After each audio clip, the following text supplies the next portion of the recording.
Merry New Year, everyone, and welcome to the January 1st, 2016 edition of Colorado Inside Out. I'm your host, Dominic Dezzutti. Thank you very much for joining us. As is our tradition, we're spending the holiday looking forward to 2016 and the issues will likely be discussed here on this very table throughout the year.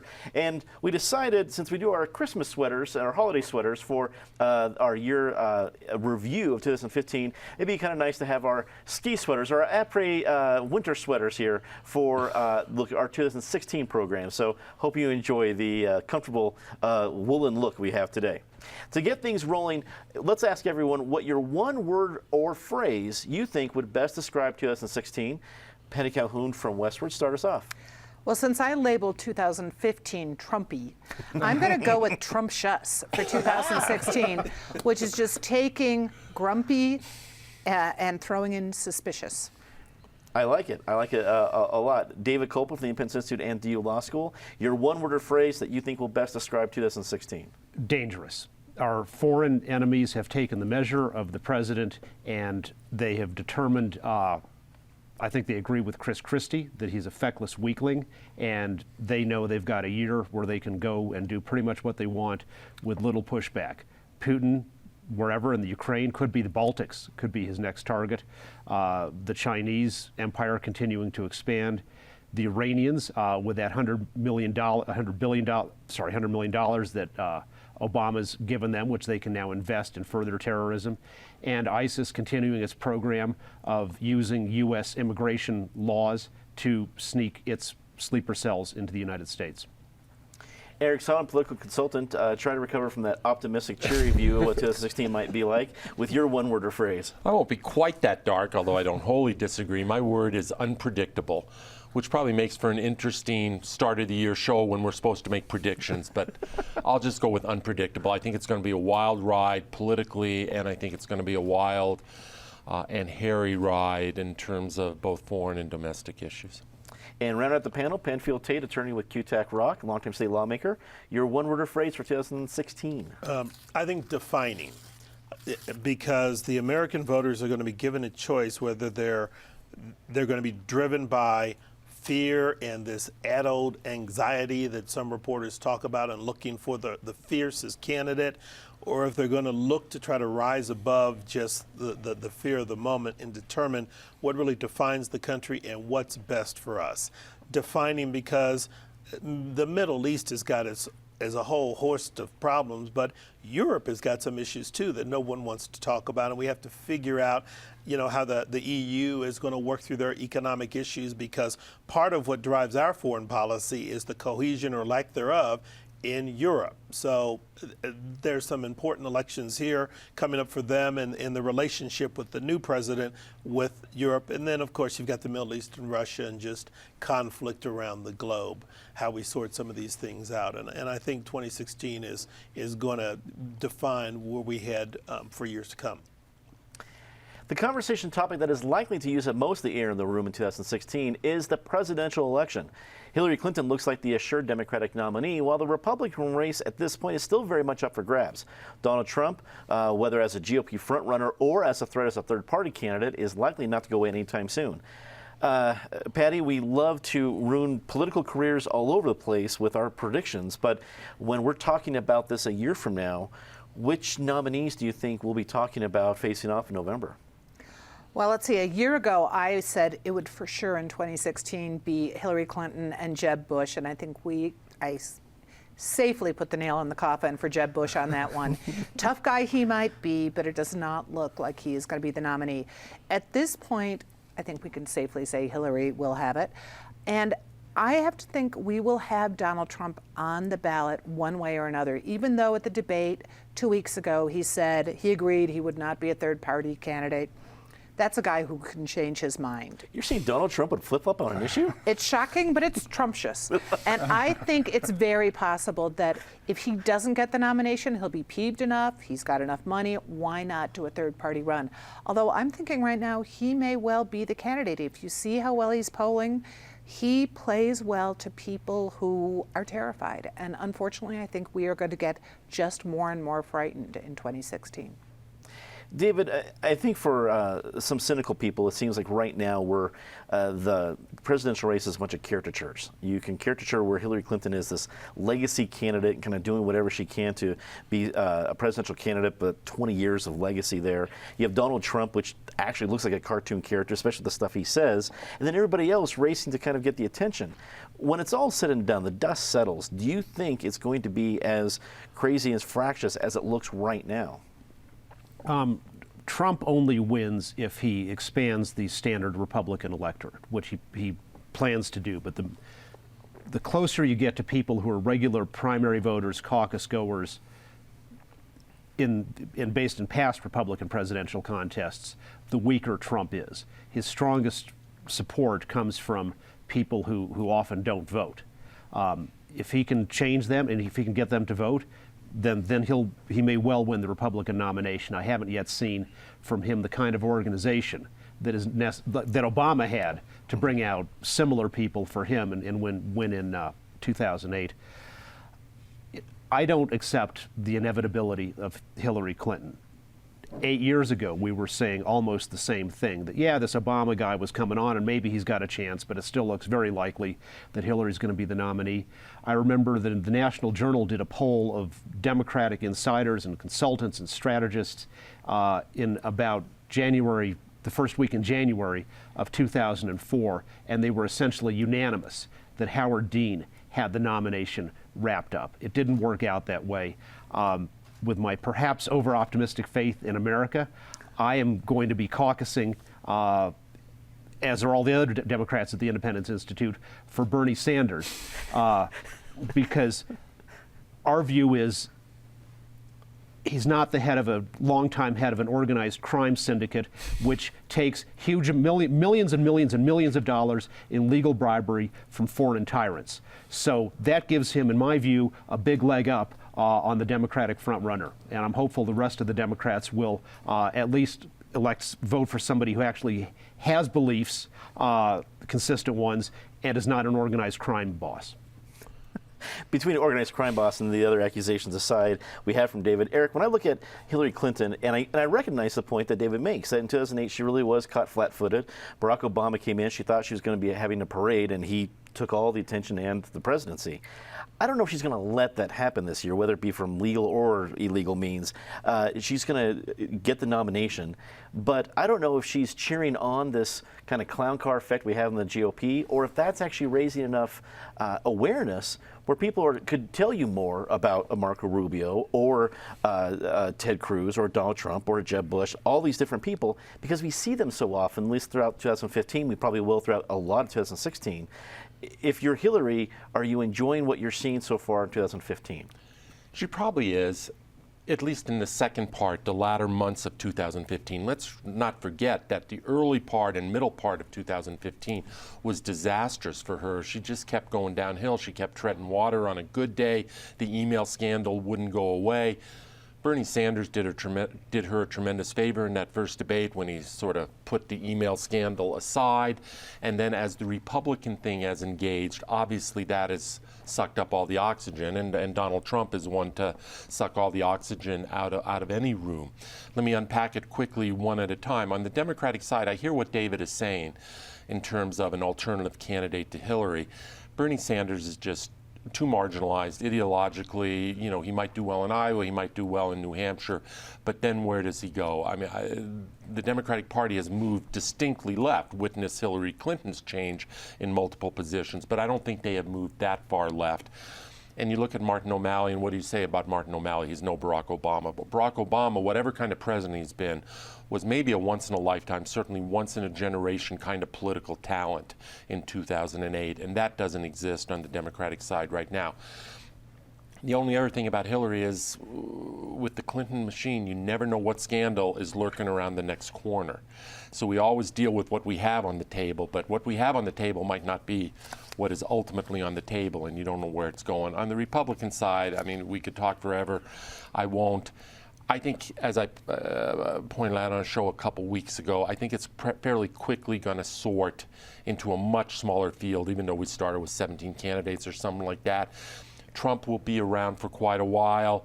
I think there'll be an evangelical candidate, most likely Ted Cruz, but that will sort out in the early primaries. That will be a mainstream, more moderate, although moderate is a relative term these days, candidate, most likely Marco Rubio.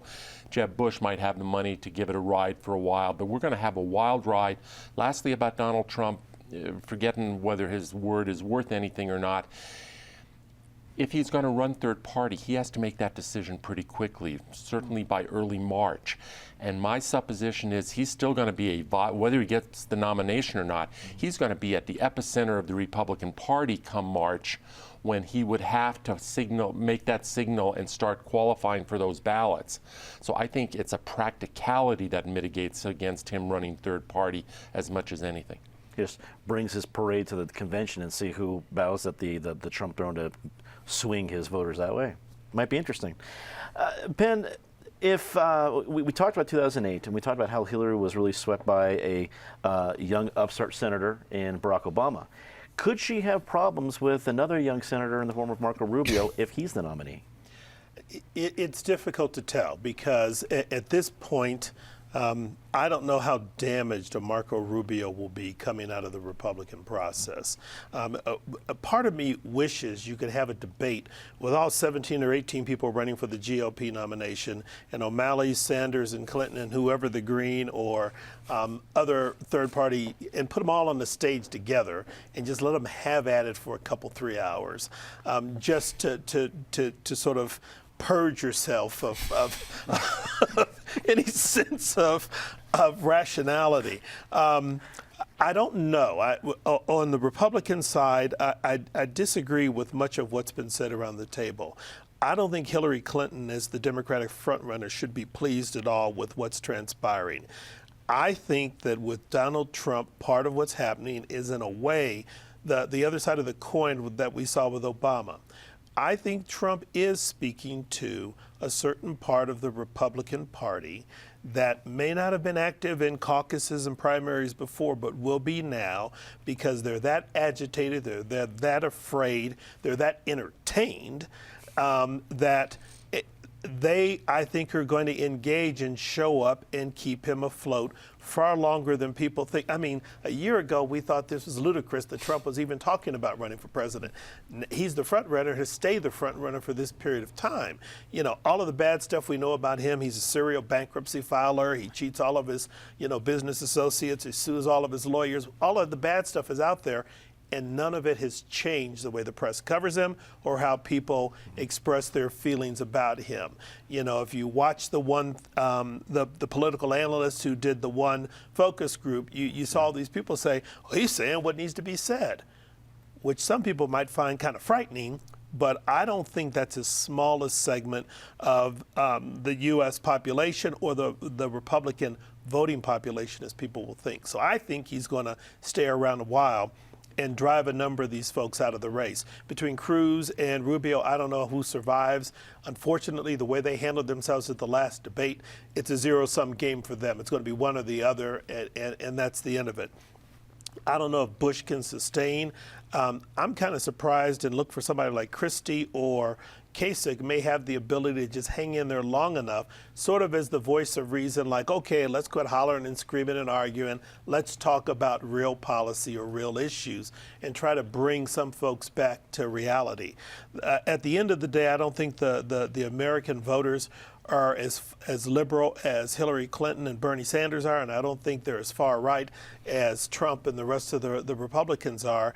Nobody's speaking to the folks right now who are really going to make the decision, and that's what makes this all difficult to figure out. If Bernie Sanders could figure out a way to explain what he would do with some of the issues he's identified, he might resonate a little bit and give Hillary a real challenge, but his campaign just hasn't been able to do that yet. I just like to go in a time machine, go back to 2014, and say that we would describe Chris Christie as the voice of reason in the GOP. That'd be pretty cool. Colorado will host at least 2 high-profile federal races for U.S. Senator Michael Bennet running for re-election and Representative Mike Kaufman facing a challenge in the 6th District from former State Senator Morgan Carroll. David, in both these races, we have a real title fight with Morgan Carroll and Mike Kaufman, 2 seasoned campaign veterans. They both like to campaign. It's Morgan Carroll's from Aurora. That's going to be a pretty big fight. And Michael Bennet, described throughout 2015 as a vulnerable candidate, but we still haven't seen a major name come out as a Republican nominee. There are certainly Republican candidates, but we haven't seen the kind of the equivalent of a Cory Gardner whispered that would happen with Mark Udall. This time next year, what do you think we'll be talking about both those races? I think the Carroll-Kaufman race is going to be close and very well fought on both sides. I think you've got 2 outstanding candidates, both of whom, by the way, they would also be good enough to be U.S. Senate candidates and run very strong statewide races. This will be one of the top U.S. House races in the United States. If there were a wave election, like in 2008, where Obama carried a lot of down-ticket Democrats to victory, I think Morgan Carroll would win that race. I don't see the race developing that way. It could be a wave against the Democrats, depending on if Mrs. Clinton has a tough challenger, like, say, Marco Rubio. I think that might give Kaufman maybe an easier victory than we're expecting right now. But it's going to be tough and well fought on both sides. On Michael Bennet, sort of the worst thing that could happen for him is he just runs against a generic Republican. He didn't win that race back in 2010 because people said, we want you to be senator. It was more that he had managed to terrify enough swing voters about Ken Buck.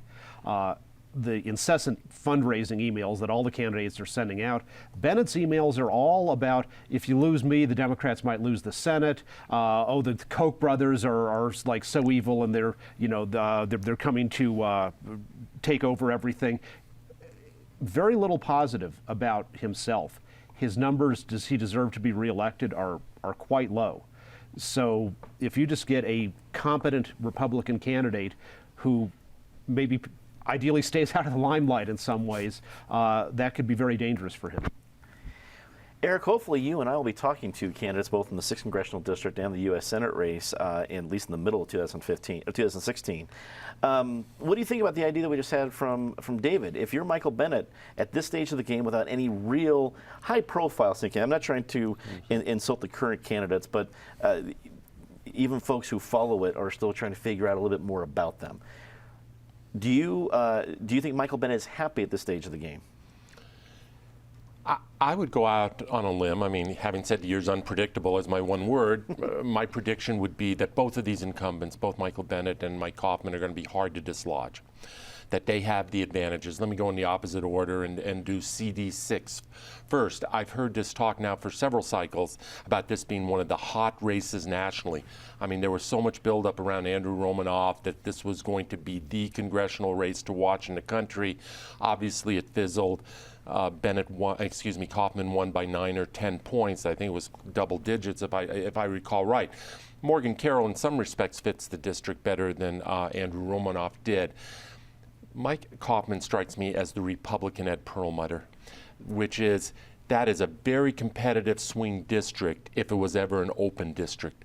But as long as they're in that seat, there is a tough burden to dislodge them. On this Senate race, the most interesting news has been in the last week or so when the name of a young state legislator from Jefferson County, John Kaiser, has been floated, and he's apparently going to make a decision after the first of the year as to whether he enters the race. Clearly, there are a whole lot of Republicans who see him as possibly the salvation because the rest of the field is a nowhere field. No one there, I don't think most analysts or Republican politicos take seriously as being a potential plausible candidate to bring Bennet down.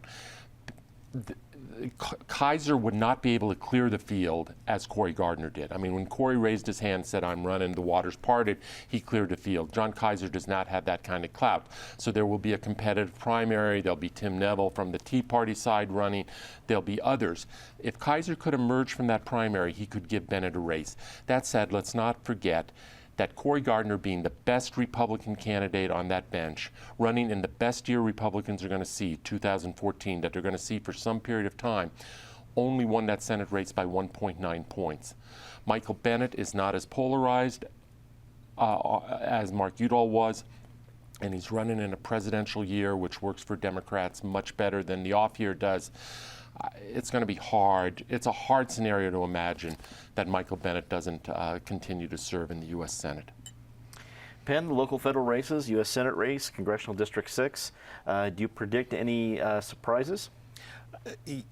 Possibly in CD6, but I think, interestingly enough, I think part of it turns on the Senate race. I think what's happening in the Senate race is, if you're Michael Bennet, I think you're guardedly optimistic, but you're a little uneasy right now because you don't quite know how the national conversation is going to play out, and who you have a pretty good sense Hillary will be the Democratic nominee, but the race is really going to be defined by who the Republican nominee is. And I'm still not eliminating the possibility that it's Donald Trump, which just makes this whole thing a very weird, unpredictable election season. One thing, a couple things Michael Bennet has going for him. He's not made any major gaffes, and I think that some folks felt that Udall was guilty of that. And the other thing is, remember, Bennet was part of the Gang of Eight. He is sort of known as the moderate consensus builder who crosses the aisle and tries to find solutions to a host of different things. Whether you agree with those solutions or not, at least within the Washington sphere and beyond, he's perceived as that person who's trying to work in a bipartisan fashion, which I think resonates well with Coloradans, and it's where a lot of Coloradans are, which is why we're a purple state, because often we vote with who the candidate is. The national tide will affect us in many instances, but I think Bennet fits Colorado right now, which is interesting because he's not from Colorado, but I think he's attuned to Colorado in terms of how he's positioned himself politically. I don't think Kaiser gets there, and I don't think any of the other Republican candidates do either, which is unfortunate because if there were a stronger U.S. Senate candidate on the R side of the aisle, that would give Mike Coffman an additional boost, because I agree with Eric that the district is competitive, but if you're an incumbent, you have an advantage. I think Coffman's helped significantly if he has a strong Republican on the U.S. Senate ticket, and it doesn't look like he's going to get that. So Mike's going to have to work very hard again, and Morgan's going to be formidable. Don't know if she'll win, but she's going to be formidable. Patty, wrap it up for us. Colorado may be a purple state, but I think we're going to get there in 2016 by being black and blue and bloody. It is going to be an ugly, ugly campaign season, but I think by the time it's all over, ironically, we will have the two incumbents back.